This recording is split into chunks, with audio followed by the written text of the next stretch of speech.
সেই দিন অফিস থেকে ফেরার পথে হঠাৎ দিদির ফোন এলো। কিরে, বাড়িতে প্রথমবার কেক বানাবো, আসবি নাকি? প্রিয় দিদির ফোন বলে কথা, যেতে তো হয়ই। তাই ঝটপট চলে গেলাম দিদির বাড়িতে। চলো প্রথম বানানো দিদির কেকের রেসিপিটা তোমাদের সাথে শেয়ার করি। প্রথমে একটি বোলে 1 কাপ চিনির গুঁড়ো নিয়ে নিতে হবে।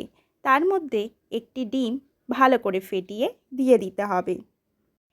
এরপর এইটিকে ভালো করে হ্যান্ড ব্লেন্ডারের সাহায্যে ব্লেন্ড করে নিতে হবে। কিন্তু আমার দিদি ঘরে থাকা হাতা দিয়েই কাজ সেরে ফেললো। আপনাদের ঘরে যদি হ্যান্ড ব্লেন্ডার থাকে তাহলে আপনারা হ্যান্ড ব্লেন্ডার দিয়ে অবশ্যই এই মিশ্রণটিকে ভালো করে ব্লেন্ড করে নিতে পারবেন। এরপর এটিতে 1/4 কাপ সাদা তেল, 1 teaspoon vanilla essence, 1 teaspoon baking powder এবং 1/2 টিস্পুন বেকিং সোডা দিয়ে ভালো করে জিনিসটিকে ব্লেন্ড করে নিতে হবে।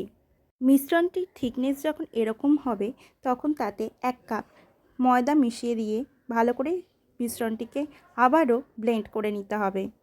মিশ্রণটি ভালো করে ব্লেন্ড করবার পর যখন এই পর্যায়ে গিয়ে পৌঁছাবে তখন মিশ্রণটিতে আমরা অ্যাড করব দুধ। অবশ্যই মনে রাখতে হবে দুধটিকে কিন্তু আস্তে আস্তে দিতে হবে, একবারে কিন্তু পুরো দুধটা দিলে চলবে না। এরপর একটি স্টিলের পাত্রে চারিদিকে বাটার ব্রাশ করে তার মধ্যে বাটার পেপার দিয়ে দিয়েছিলাম। আপনাদের কাছে যদি বাটার পেপার না থাকে তাহলে আপনারা সাদা কাগজ দিয়েও এইটি করতে পারেন। এবং বাটার পেপারটা দেওয়ার পরেও তার উপর দিয়ে আমরা বাটারটিকে ভালো করে কিন্তু ব্রাশ করে নিয়েছিলাম। দেখুন মিশ্রণের থিকনেসটা ঠিক এই রকম থাকবে।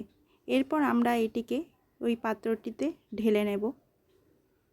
কেকটি যাতে চারিদিকে সমানভাবে ছড়িয়ে যায় সেই জন্য পাত্রটিকে এইভাবে ঠুকে নিতে হবে। আমরা যে পাত্রটিতে কেকটি তৈরি করেছিলাম সেটি আগের থেকে প্রিহিট করে রেখেছিলাম।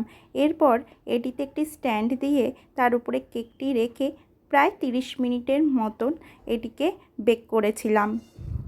30 মিনিট পর একটি টুথপিক নিয়ে আমরা কেকটিকে পরীক্ষা করেছিলাম কেকটি ভালোভাবে হয়েছে কিনা।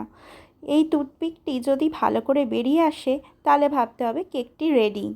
দেখুন কেকটিতে কত সুন্দর কালার এসছে আর একদম পারফেক্ট রেডি হয়েছে।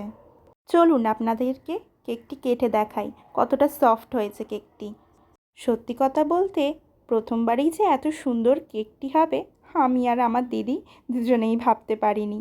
এত সুন্দর কেকটি তৈরি হয়েছে তা বলবার কথা নয়, আর তেমনি সফটও হয়েছিল জানেন। তাহলে আপনারাও বাড়িতে ঝটপট কেকটি বানিয়ে ফেলুন।